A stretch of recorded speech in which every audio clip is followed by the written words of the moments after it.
আসসালামু আলাইকুম, বিসমিল্লাহির রহমানির রহিম। সবাইকে স্বাগতম আমার চ্যানেলে। শুভ সকাল। আমি সকাল সকাল ঘুম থেকে উঠে ঘর ঝাড়ু দিয়ে নিয়েছি। তারপরে সাবা শুয়ে আছে, মা উঠেছে, সারামণি অবশ্য উঠে প্রাইভেট পড়তে চলে গেছে। আমি রান্নাঘরে চলে যাই। আজকে কি নাস্তা তৈরি করব। নাস্তার মধ্যে আজকে রুটি ডিম পোচ, এই সকালের নাস্তা। আমি অবশ্য রোজা রেখেছি, এই জন্য আর বেশি কিছু করলাম না। আর ওই যে দূরে দেখা যাচ্ছে কি সুন্দর কাঁঠাল পেকে রয়েছে। এই কাঁঠালটা অবশ্য পাখিতে খেয়েছে, দেখছো? ওই যে পাখিতে খাচ্ছ বোঝা যাচ্ছে, মানে আরেকটু জুম করলে ভালো হতো। এই কাঁঠালটা পাখিতে খাচ্ছে। তারপরে বাহিরে তো মোটামুটি রোদ্র উঠতেছে, আর গতকালকে বিকেলে যে বৃষ্টি হয়েছিল এই পানি জমে আছে। তারপরে রান্নাঘরে চলে আসলাম, এই যে ডিম পোচ করে নিতেছি মার জন্য, আর রেডিমেড রুটি ভেজে দিতেছি।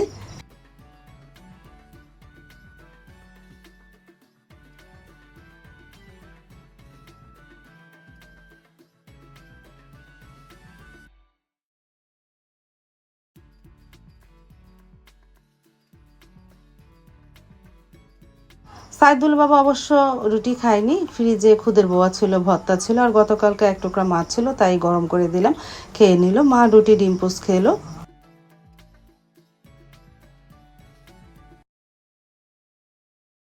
তা নাস্তা তো খাওয়া হয়ে গেছে, এর মধ্যে বেজে গেলো প্রায় ঘন্টা দুয়েক। আর তেমন ভিডিও করা হয়নি। সাইদুল বাবা বাজারে গিয়েছিল, একটা মুরগি এনেছে। একটা না, কয়েকটাই মুরগি এনেছে। আজকে মুরগি গোস্ত রান্না করব। পুঁই শাক এনেছিল, পুঁই শাক মা বেছে দিয়েছে। পুঁই শাক দিয়ে লবণদা মাছ রান্না করব। এই যে এটা হলো মিরকা মাছ, লবণদা রেখেছিলাম। আর মুরগির মাংস নিয়েছি, সাথে মুরগির কলজা গিলা কল্লা পাও ছিল। কয়েকটা মুরগি এনেছে, সব মুরগি কলজা গিলা নিয়ে পাও নিয়েছে, আর মুরগি গোস্তও নিলাম। আর ভাত বসিয়ে দিয়েছি, পেঁয়াজটা ভাজা হয়েছে। এখন আদা রসুন, হলুদ গুঁড়া, মরিচ গুঁড়া, ধনিয়ার গুঁড়া, আর আমার হাতে বানানো মশলা, জিরা ফাঁকি, এগুলি দিয়ে মশলাটাকে একটু কষিয়ে নেব।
ভাতটা ঠেকা দিয়ে তারপরে মশলাও কষানো হয়েছিল, মাছটা দিয়ে দিলাম। এখন পুঁই শাকটা ধুয়ে রেখেছি, এর মধ্যে দিয়ে দিব।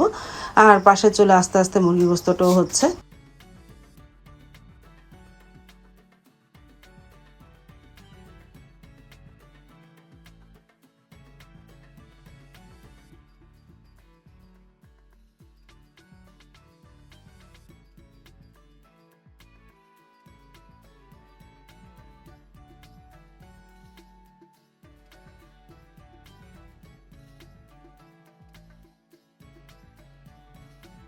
ভাতটা তো হয়ে গেছে, বাটিতে বেড়ে রাখলাম। আর এদিকে পুঁইশাক থেকে কতটা পানি উঠেছে, ঢাকনাটা তুলে দিলাম। আস্তে আস্তে রান্না করি। আর এদিকে মুরগি গোস্তটাও হয়ে গেছে।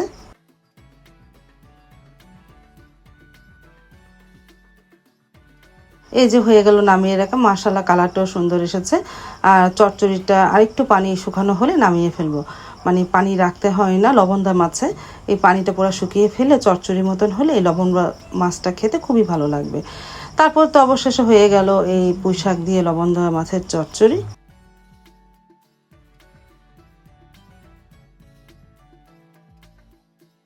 তারপরে তো মা আর সাইদুল বাবা খেতে বসে পড়লো, সাথে সারামণিও বসেছে।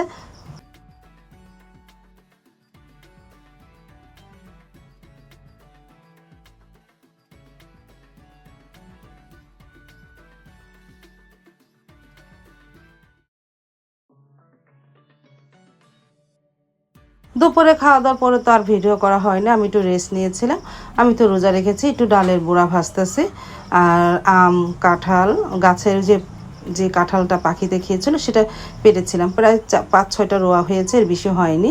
তারপরে সে কাঁঠাল, আম আর সাইদুলে বাবা পেটিস কিনে পাঠিয়েছে। সারামণি তো বিকেলে প্রাইভেট পড়তে যায় বালাসুরে, সারামণির সাথে পেটিস কিনে পাঠালো। আর ছোট ছোট করে বুড়া ভেজে নিলাম।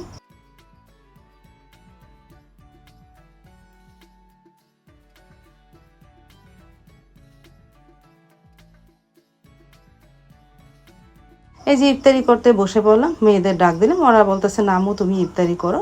ওরা আর আসলো না, আমি ইফতারিটা করে নিলাম। তারপরে তো আজান দিয়ে দিল, ইফতারিটা করে নিলাম বিসমিল্লাহ বলে, আলহামদুলিল্লাহ।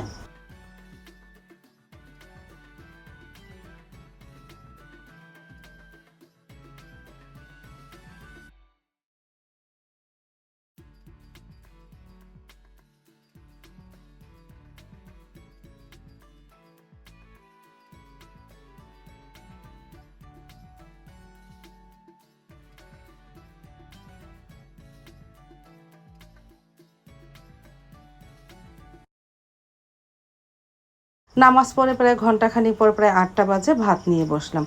আর লবণদার মাছ তো আমার কাছে খুবই ভালো লাগে, আমার মাংসর থেকে এই লবণদার মাছটা বেশি ভালো লাগে। এই খেয়ে নিলাম আলহামদুলিল্লাহ। সাথে একটু বোম্বাই মরিচের আচার নিয়েছি, একটু ঝাল খেতে মন চাইলো।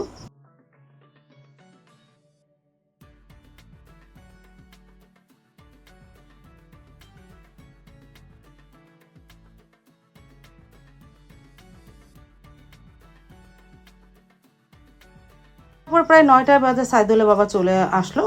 এখন তো আমের দিন, প্রতিদিনই কম বেশি আম আনা হবে। সাইদুল মানে সারামণি খুবই পছন্দ করে আম, কাঁঠাল, লিচু, এগুলি কি বলবো, ও ফল বলতেই অনেক পছন্দ ওর। তারপরে সেই আমগুলো সারামণি বের করলো।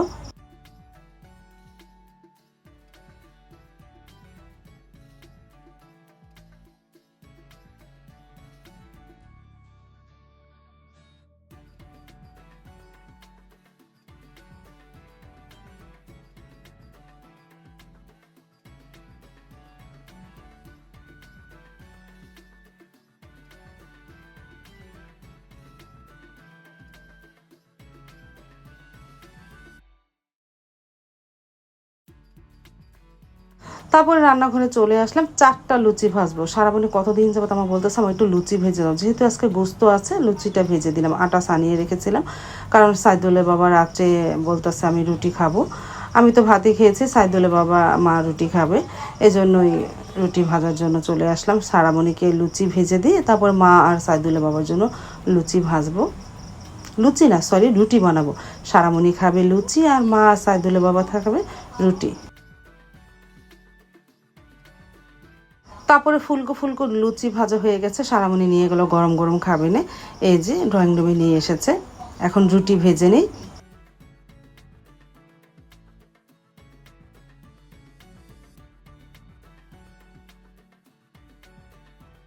তারপরে এই যে গরম গরম রুটি মাকে আর সাইদুলের বাবাকে দিলাম, তারা খেয়ে নিল আলহামদুলিল্লাহ।